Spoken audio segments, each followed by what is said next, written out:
morning, everybody. Good morning. We'll try it again. Good morning, everybody. Good morning. Oh, that feels good. Thank you. It's only 10 a.m. It's not 8 a.m. Yeah, okay, good.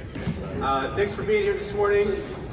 This is our Sackbut Consort plus others. Yeah, and we're excited about it. So this morning what we're going to do is we're going to perform a short work for you all. We're also going to perform this tonight. I highly recommend you're all at the performance tonight, 7 p.m. It's going to be a collage concert. There's going to be a bunch of stuff. Who's in choir? Yep, choir is going to sing tonight, so let's all show up and support the choir. This ensemble will perform the same thing tonight, except we'll be spun around facing that way. And you'll want to hear all the differences. So tell me if you can find 3 differences between this morning and tonight. So for now, what I'm going to do is I'm going to turn it over to the consort. They're going to perform, and then we're going to have a short informational session about what you're actually listening to, a little bit of the history of what's actually happening. And then after that, we're going to split up, and everyone who would like to may have the opportunity to try to play the sackbut. And if you didn't know that was going to happen this morning, your day just got better. All right, I'll turn it over when you're ready.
All right, so just a couple of pieces of information, then I'm going to turn it over to Tim. So what you're hearing is what Schütz is writing after he's studied with Gabriele, and he's trying to kind of adapt Venetian brass traditions into some of the German traditions of the time. And so he's using polychordal ideas. He's trying to support the vocal ideas with the sackbuts, with the brass instruments. And one of the other things that he's doing that's pretty interesting is he's using the chromatic effect of the sackbut at the time to support what he really wants to do musically. And just a side note, we'll talk more about this in a second, but the sackbut at the time is the only fully chromatic brass instrument that exists, which is why it's awesome. Okay, so I'm going to turn it over to Tim to talk just a little bit about what the vocal parts do. Hello. So the sackbuts have a tendency to blend in with vocal tone. So I have to be a little forward and project a little more to compensate. And of course it threw me off being with sackbuts because I thought that it didn't exist in this time, but it did, with civic possessions, a little bit of church music and court bands and stuff. And so, yeah, that's usually what this is. The history of Baroque, they have things with voice that came about with solo voices. They had opera that was coming about in the late 16th century with Florentine cameratas and people like Monteverdi, Vivaldi, Henry Purcell. They had the basso continuo that was coming that was really, really cool and had a great relationship with the voice because it helped the harmony and the melody to mingle with each other. There was also terms like oratorios. There was cantatas that was kind of like oratorios, but it wasn't staged. It was kind of like a scene of opera, or maybe even a distant cousin. It was more meditative. There was, let's see, since the solo voice was coming about, they had a way to show off the voice. So ornamentations came about with trills and tiratas, to name some terms, to just decorate singing. It was either melodic or rhythmic. It depended on the context, it depended on the words and the phrases. There was also, well, in the Renaissance they had polyphonics, but in the Baroque they had usually homophonics, unless we were having some kind of complex things like what Handel did or Bach did. And that's about it. Great, yeah, thanks. And sure, we can applaud. Let's applause.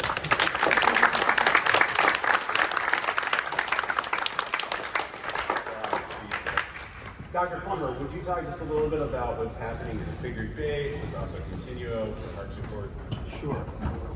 So what I'm playing from here, what I would have been playing from back then, although we have modern scores now, would have been a part that really just looked like a cello part or violin part or anything else. It would have been one line of music, had some little figures over it. We still use those figures today. There's 6/4, 5/3, and things like that. Everything was assumed to be a 5/3 unless there was some other information like a 6 or a 6/4 or a sharp 4 or whatever printed above it. And so what you had was just a bass line, and then the keyboard player would improvise over top of that. So it's no two performances are ever going to be the same, which is kind of cool. There's a lot of freedom in that kind of improvisation. So a basso continuo group was 2 instruments minimum, okay? 1 chord playing instrument, and here's the chord playing instrument. You could have also had the organ. You could have had the guitar, the chitarrone in Italy, the theorbo, okay, or the arch lute, the English one. You could have had perhaps even the harp in Ireland. Okay, so lots of options for chord playing instruments. Okay, then you have the instrument that plays the bass line, which is cello, in the same octave, or later on in music history, closer to 1700 and so, and after, double bass also, which doubles at the octave lower. So you have to be careful if you're a director on knowing whether you want that octave double or not in the basso continuo line, whether it's historically accurate. For Purcell, no. For Bach, yes, after a point. Okay, so for the bass line playing instrument, cello, bass, double bass, violone it was called back then, the double bass. Bassoon would have been another one. So you could have a minimum of 2, had to be a chord playing instrument and an instrument that played just the bass line. And everything was improvised in the right hand of the keyboard instrument, or whatever instrument is playing the chords.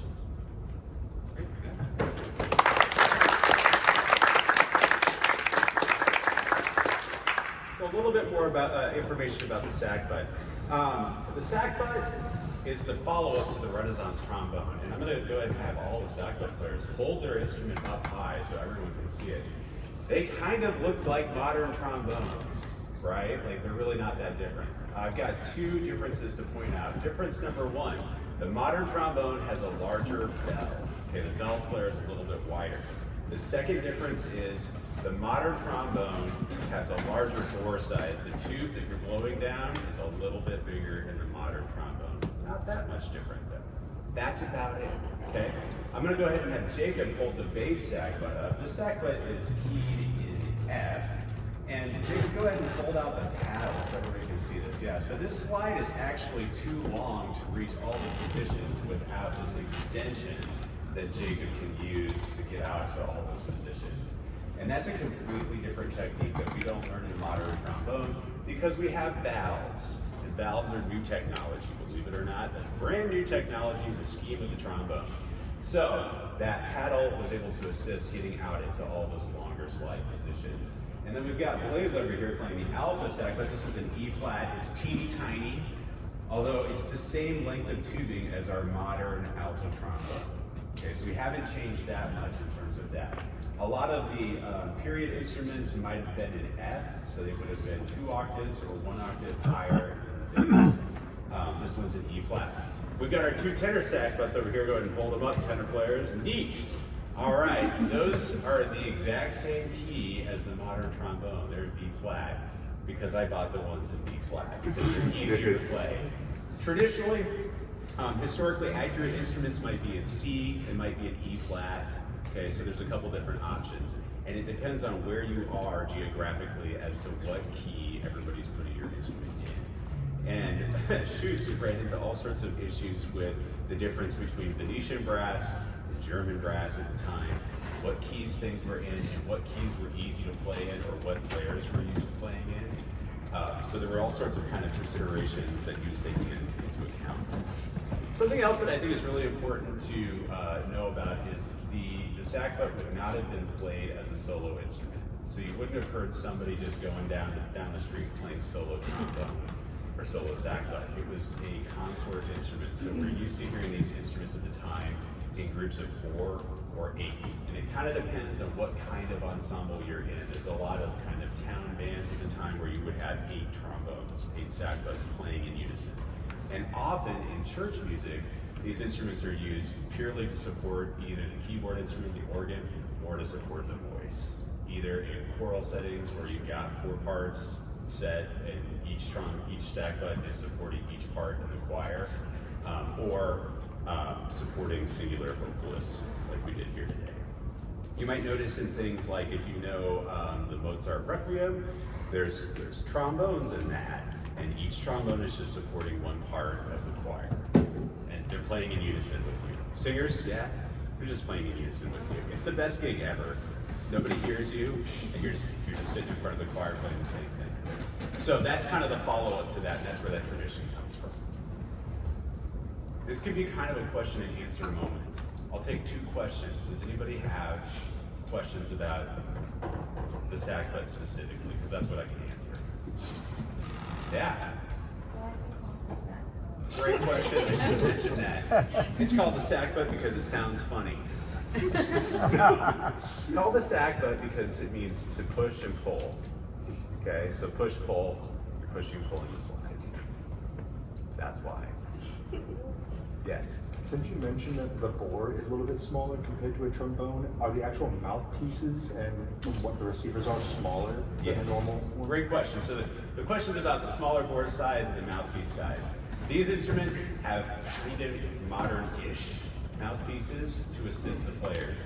The mouthpieces that we know about, we really don't know a whole lot because most of these instruments were melted down for war. You can think about that. But what we know is that these would have been incredibly small mouthpieces compared to what we're used to today. So much closer to a trumpet mouthpiece. They would have been made out of wood. They would have been carved out of wood. Everyone would have had their own mouthpiece model and style because they could have just made their own mouthpiece. So it would have been a lot more like a bassoon or an oboe where you had to make your own reeds. You would have made your own mouthpiece for your sackbut. Yeah, interesting, good question. Thanks so much for these questions. This has been great. What we're going to do now is we're going to break down into these sessions. I've got the 2 tenor sackbuts over on that side. They're ready to show you how to play. I've got the bass sackbut, the alto, over on this side. Come check it out. See what this is like. Try to buzz on the mouthpiece. Give this a shot. This is your opportunity. And if you don't want to try one, hang out and take lots of photos and post them to the end. All right, thanks.